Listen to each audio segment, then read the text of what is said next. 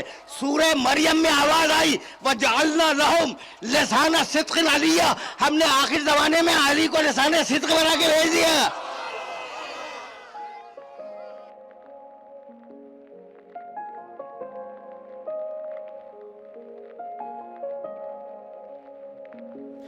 جی ایک مرتبہ پھر آپ کو خوش آمدید کہتے ہیں پروگرام نسیم کربلا میں. حرم امام حسین علیہ السلام کے official channel Karbala T V Urdu سے. جیسے کہ آپ نے دیکھا ماضی کی یادیں مرحوم علامہ طالب جوہری صاحب کی مجالس جو ہیں وہ اس کا ایک حصہ آپ سن رہے تھے. دوبارہ آتے ہیں, ہمارے ساتھ قبلہ موجود ہیں اور بہت بہترین بات چیت ہو رہی تھی ہماری. آغا میں چاہوں گا کہ ہم نے بات کر لی اس حوالے سے, اب میں چاہوں گا کہ مجالس امام حسین کی اہمیت اور اس کا انداز جو ہے وہ ہم نے اس پہ بات کر لی. اب میں چاہتا ہوں کہ مجالس امام حسین جو ہے, یہ فرش اعضاء جو ہے, اس کو کیا ہم ظہور امام زمانہ علیہ السلام کے لیے ایک مقدمہ کہہ سکتے ہیں اس کو؟ اور اگر واقعی ایک مقدمہ ہے, زمینہ سازی ہے, تو اس کے لیے ہماری کیا ذمہ داریاں ہیں, انفرادی ذمہ داریاں کیا ہیں ہماری؟ بالکل, دیکھیں بہت ہی خوبصورت سوال ہے, اور اس سوال کا جواب بجائے اس کے کہ میں اپنی طرف سے دوں, میں آپ کو اور تمام ناظرین کو دو روایات کی طرف لے جانا چاہتا ہوں, جن روایات سے ہمیں ایک ڈائریکٹ ریلیشن اور تعلق ملتا ہے عاشورہ اور ظہور سے. بالکل. آپ دیکھیں ایک روایت میں امام صادق علیہ السلام فرماتے کہ جب عاشورہ کا واقعہ پیش آیا تو ملائکہ نے گریہ کیا اور انہوں نے خداوند سبحان کی خدمت میں یہ کہا کہ خداوندہ, یہ تیرے حسین کے ساتھ یہ ظالمین اور اشکل اشکیا کیا کر رہے ہیں؟ تو یہاں پر امام صادق علیہ السلام نے فرمایا فَأَقَامَ اللَّهُ لَهُمْ ظِلَّ الْقَائِمِ. یہاں پر خداوند متعال نے امام مہدی علیہ السلام کا ایک جلوہ دکھایا ملائکہ کو. پھر فرمایا, خدا نے فرمایا وَقَالَ بِهَذَا أَنْتَقِمُ لِهَذَا, میں اس قائم کے ذریعے اس حسین کا انتقام لوں گا. سبحان اللہ. یہ امام صادق علیہ السلام کی ایک روایت. اب نتیجہ کیا ہے, ہم دوسری روایت کے بعد لیں گے. بسم اللہ. دوسری روایت اس سے بھی دردناک ہے. وہ کیا ہے کہ ایک دن رسول خدا صلی اللہ علیہ وآلہ وسلم ام سلمہ سلام اللہ علیہا کے گھر میں موجود ہیں, اور انہوں نے فرمایا کہ اے ام سلمہ, میں استراحت کے لیے جا رہا ہوں, کسی کو میرے کمرے میں آنے کی اجازت نہیں دینا. تو رسول خدا چلے جاتے ہیں کمرے میں استراحت کے لیے. اچانک 1 یا 2 منٹ بعد دیکھا کہ امام حسین علیہ السلام جو کہ ظاہراً 5 یا 6 سال کے تھے, وہ کھیلتے کھیلتے رسول خدا کے کمرے میں چلے گئے. ام سلمہ نے جب پیچھے گئی امام کے اور دروازہ کھولا تو دیکھا حسین ابن علی رسول خدا کے سینہ مبارک پر کھیل رہے ہیں. اللہ اکبر. اللہ. یہاں پر ام سلمہ منظر بتاتی ہیں کہ میں جب یہ منظر دیکھ رہی تھی تو دیکھا اچانک رسول خدا صلی اللہ علیہ وآلہ وسلم گریہ فرما رہے. فرمایا کیوں, مطلب ام سلمہ نے پوچھا کہ آپ کیوں گریہ کر رہے ہیں, تو وجہ بتائی. فرماتے کہ میں نے دیکھا جبرائیل آئے, ان ھذا جبرائیل یخبرونی, جبرائیل آئے اور مجھے خبر دی کہ ان ھذا, یہ جو بچہ ہے یعنی حسین, مقتول, یہ مقتول واقع ہوگا. وَهَذِهِ التُّرْبَةُ, اور یہ جو تربت ہے, الَّتِي يُقْتَلُ عَلَيْهَا, یہ وہ تربت ہے جس کے اوپر یہ میرا بچہ مارا جائے گا. اے ام سلمہ, اے رسول خدا, فَذَعِيهِ عِنْدَكَ, جبرائیل نے فرمایا کہ اے رسول خدا, یہ مٹی, یہ تربت اپنے پاس رکھو. اور پھر البتہ رسول خدا نے یہی تربت ام سلمہ کو دی. فَإِذَا صَارَتْ دَمًا فَقَدْ قُتِلَ حَبِيبِي, کہ جب یہ تربت خون میں تبدیل ہو جائے تو سمجھ جانا کہ میرا حبیب یعنی حسین ابن علی شہید ہو چکے ہیں. اس کے بعد ام سلمہ نے سلام اللہ علیہ نے رسول خدا کو کہا, اے رسول خدا, کیا آپ خدا سے درخواست نہیں کر سکتے کہ یہ ابتلا اور یہ بلا حسین کے وجود سے اٹھا لے؟ تو رسول خدا نے کہا میں نے حتماً اور بالکل میں نے خدا سے یہ درخواست کی. تو خدا نے کہا اب یہ جو جواب ہے نا اللہ سبحانہ و تعالیٰ کا, وہ بہت مہم ہے. فرمایا, خدا نے فرمایا کہ اے محمد, میں یہ بلا کو نہیں اٹھاؤں گا. کیوں؟ ان المہدی من ولد, یعنی مہدی اس کے نسل سے متولد ہوگا. سبحان اللہ. کیا مطلب؟ اب دیکھیں یہاں پر دین ہمارا بہت ہی عمیق ہے. ہم ان روایات کو اگر فقط احساساتی نگاہ سے دیکھیں گے تو وہ عمیق پیغام جو ان روایات کے اندر موجود ہیں وہ ہمیں نہیں مل سکتا. علماء نے جو ان روایات کی تفسیر پیش کی ہے فرماتے ہیں کہ ظہور امام زمانہ علیہ السلام کا تحقق حسین ابن علی کے ابتلا کے نتیجے میں محقق ہوگا. اللہ. یعنی وہ بیداری اور وہ اویکننگ جو دنیا میں محقق ہونی ہے جس کا نتیجہ ظہور ہوگا وہ حسین ابن علی کی ابتلا کی وجہ سے ہے. سبحان اللہ. آپ دیکھیں یہیں سے ہمیں ایک قاعدہ ملتا ہے. وہ قاعدہ کیا ہے؟ وہ قاعدہ یہ ہے کہ مجالس امام حسین علیہ السلام کے اندر اگر ہم مثلا زیارت عاشورہ میں یا زیارت وارثہ میں پڑھتے ہیں کہ السلام علیکہ یا وارث آدم صفوۃ اللہ، ایک نبی کا ذکر کرتے ہیں اولو العزم انبیاء کا، پہنچتے ہیں امام حسین علیہ السلام تک. سبحان اللہ. اس کا کیا مطلب ہے؟ اس کا مطلب یہ کہ ہر زمانے کے اندر ہر نبی نے جو باطل کے خلاف قیام کیا ہے وہ قیام اس کا اینڈ ہمیں امام حسین علیہ السلام کی زندگی میں عاشورہ میں نظر آتا ہے. سبحان اللہ. لیکن اس کا بھی اینڈ ہمیں کہاں ملتا ہے؟ جو بیداری ہوگی عاشورہ کے بعد وہ ظہور امام زمانہ سے پہلے غیبت امام زمانہ میں محقق ہوگی. اگر غیبت میں لوگ بیدار نہیں ہوں گے تو ظہور محقق نہیں ہو سکتا.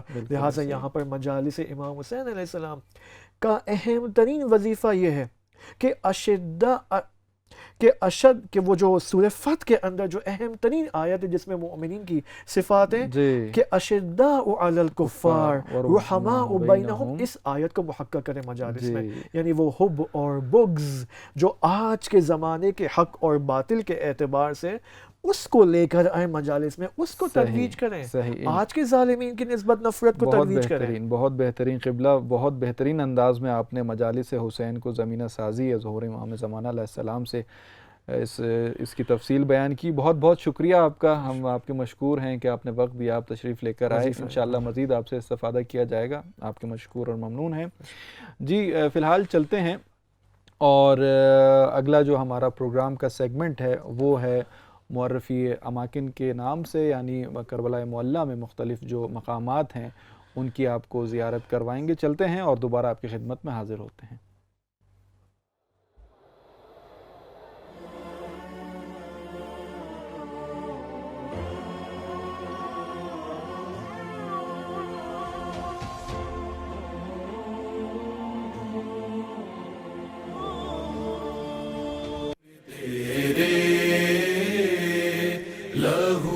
خوشبو فلک دامن سے آ رہی ہے.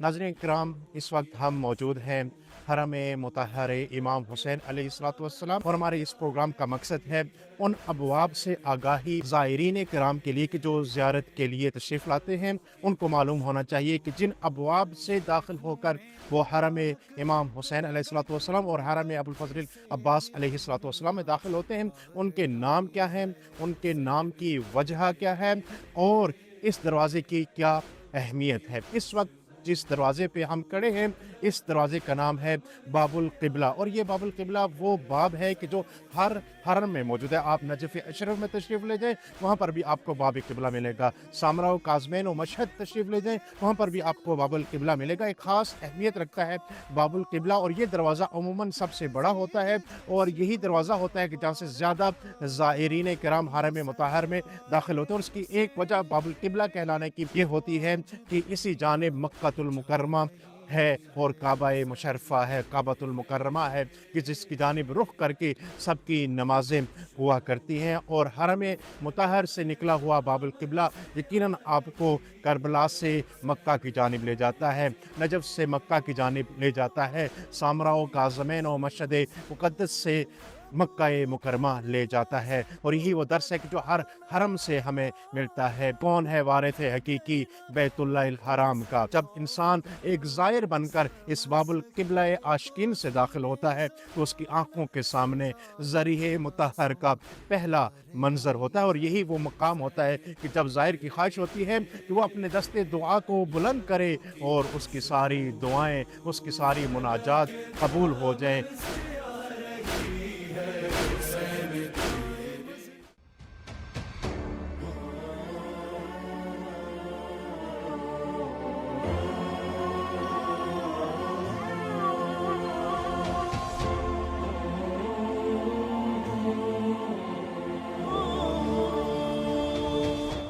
اللہ الرحمن الرحیم. ایک دفعہ پھر سے پروگرام نسیم کربلا میں آپ ناظرین کو خوش آمدید عرض کرتے ہیں.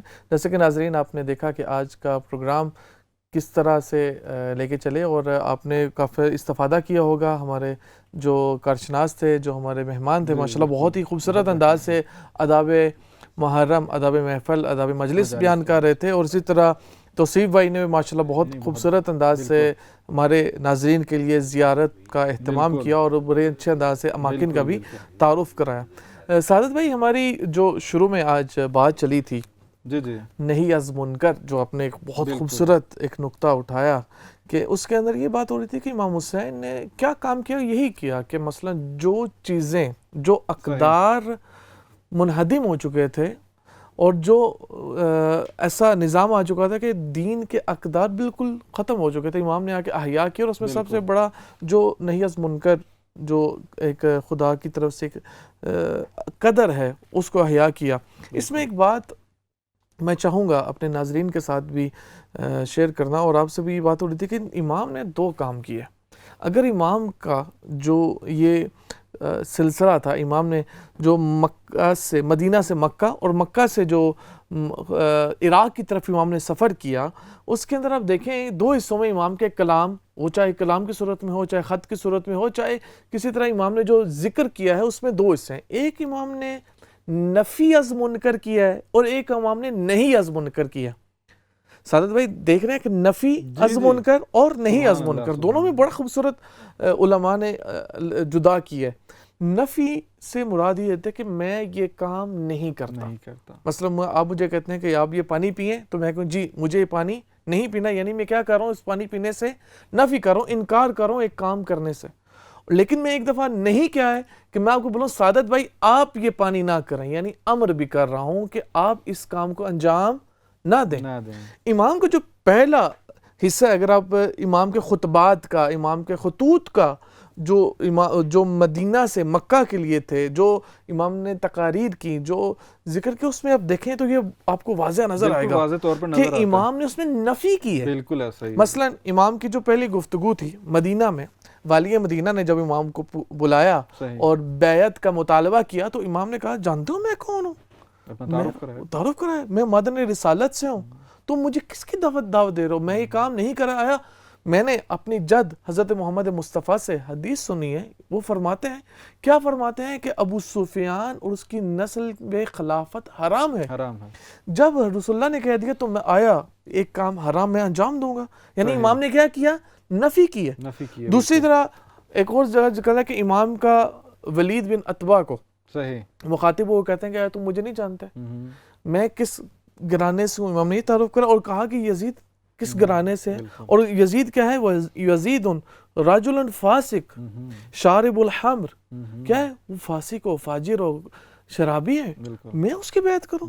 میں امام نے ادھر کہا کہ میں انکار کیا. اور تیسری جگہ امام نے جو مروان بن حکم سے امام کا روبرو ہوئے, تو امام نے یہی کہا کہ مجھ جیسا مثل لیوایو مثل, مجھ جیسا اس کی کبھی بیعت نہیں کرے گا. بہت بہترین گفتگو رہی, بہت بہترین انداز میں برادر عزیز سید علی نقی نقوی. اور اسی کے ساتھ ناظرین ہم اپنے پروگرام کے آخری مرحلے میں داخل ہو چکے ہیں. پروردگار کا لاکھ لاکھ شکر کہ آج دوبارہ ایک مرتبہ پھر آپ کی خدمت میں نسیم کربلا سے یہ پروگرام لے کر آئے. آپ ناظرین کو براہ راست جو ہے وہ مناظر کربلا سے دکھائے, علماء سے ہم نے استفادہ کیا, اور انشاءاللہ یہ سلسلہ جاری ہے ہمارا آپ کے ساتھ جو ہے وہ عاشورہ تک جاری رہے گا. روزانہ کی بنیاد پر آپ کے لیے, آپ گھر بیٹھے ناظرین کے لیے جو محروم ہیں ہر کسی بھی وجہ سے, آپ کے لیے پروگرام لے کر آئے ہیں, اور انشاءاللہ یہ سلسلہ جاری رہے گا. فی الحال آج کے لیے ہم آپ سے اجازت چاہتے ہیں, انشاءاللہ کل دوبارہ آپ کی خدمت میں حاضر ہوں گے. فی الحال اس کے بعد ایک مصائب کا سیگمنٹ ہم آپ کے لیے لائے ہیں, جس میں امام حسین علیہ السلام کی مصیبت کے کچھ مصائب جو ہیں اس کا ایک سیگمنٹ ہے. ہماری طرف سے آج جو ہے وہ آپ سے ہم خدا حافظی چاہتے ہیں. انشاءاللہ کل دوبارہ آپ کی خدمت میں حاضر ہوں گے. سلام علیکم ورحمۃ اللہ وبرکاتہ.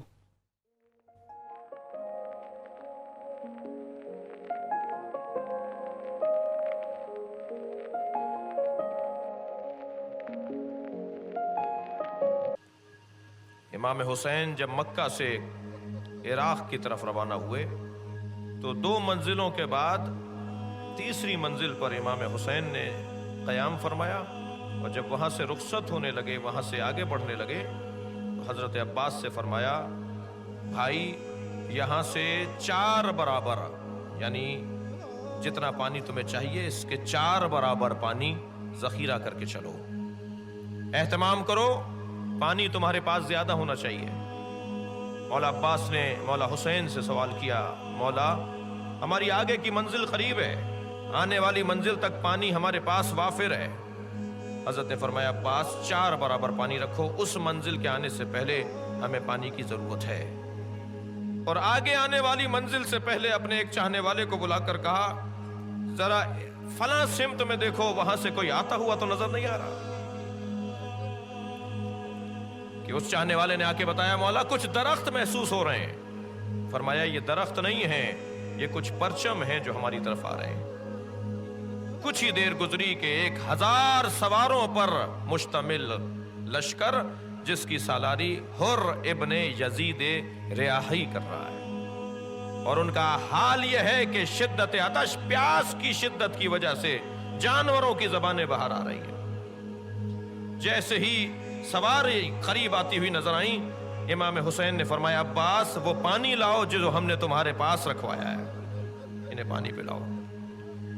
یہ کون ہے بھائی؟ یہ حسین کے بچوں کو پیاسا رکھے گا. اللہ اکبر. ایک سپاہی کہتا ہے جو ہور کے لشکر میں تھا کہ میں گھوڑے سے گرا اور شدت عطش کی وجہ سے، پیاس کی شدت کی وجہ سے مجھ سے اٹھا نہیں جا رہا تھا، تو میں نے دیکھا کہ ایک شخص آیا، اس نے مشکیزے کا دہانہ کھول کے مجھے مشکیزہ دے دیا کہ میں پانی پی لوں. میں نے اتنی عجلت میں اور پیاس کی وجہ سے میں نے اس مشکیزے کو اتنی عجلت سے پکڑا کہ وہ مشکیزہ مجھ سے گر گیا اور پانی بہہ گیا. اب پانی پینے کو نہیں تھا تو میں نے کیا دیکھا، دور کرسی پر ایک شخص بیٹھا ہے، وہ مشکیزہ اٹھا کر لا رہا ہے. اس نے اپنے ہاتھ سے مجھے پانی پلایا، اور میری جان میں جب جان آئی تو میں نے ایک سپاہی سے پوچھا یہ کون ہے؟ تو کہا تمہیں نہیں پتا، یہی تو حسین ابن علی ہیں. اجرکم اللہ.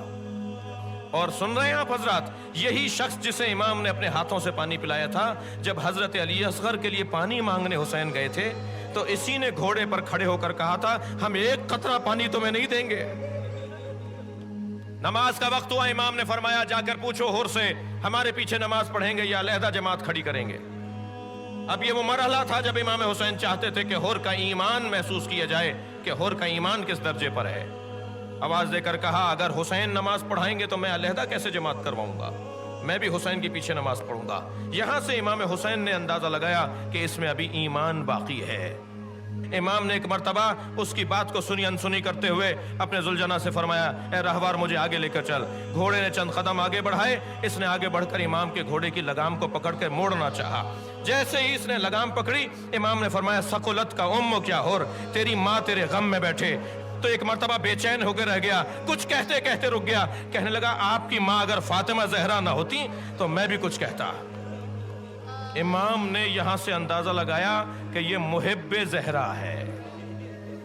امام نے فرمایا تو میری ماں کا احترام کرتا ہے تو بس اتنا سمجھ لے کہ میں اپنی مرضی سے آگے جاؤں گا، تیرا کام ہے کہ تو میری ہمراہی کر سکتا ہے. اب حسین کا قافلہ کربلا کی جانب روانہ ہو رہا ہے، اور اپنے سواروں کے ساتھ، اپنے لشکریوں کے ساتھ امام کے قریب قریب اپنا لشکر چلا رہا ہے کہ کربلا کی زمین پر حسین ابن علی پہنچے ہیں. اور عزاداروں، جب یہ 2 محرم کو پہنچنے والا قافلہ 7 محرم کو پانی سے محروم ہو گیا، اور شب عاشور حر نے العطش العطش بچوں کی آوازیں سننا شروع کی. یہ آوازیں کس کی آ رہی تھیں؟ العطش العطش بچوں کی آوازیں آ رہی تھیں. تو یہ اپنے خیمے سے باہر نکلتا تھا اور کبھی اپنے فلاں دوست سے ملنے جاتا تھا اور کبھی اپنے فلاں عزیز سے ملنے جاتا تھا، اور ان آوازوں کو سن سن کے یہ بے چین ہو رہا تھا. جب یہ جملہ حر سنتا تھا کہ چھوٹے چھوٹے بچے پانی مانگ رہے ہیں تو یہ اپنے دوستوں سے کہتا تھا سن رہے ہو، میں ہی انہیں یہاں لے کر آیا ہوں.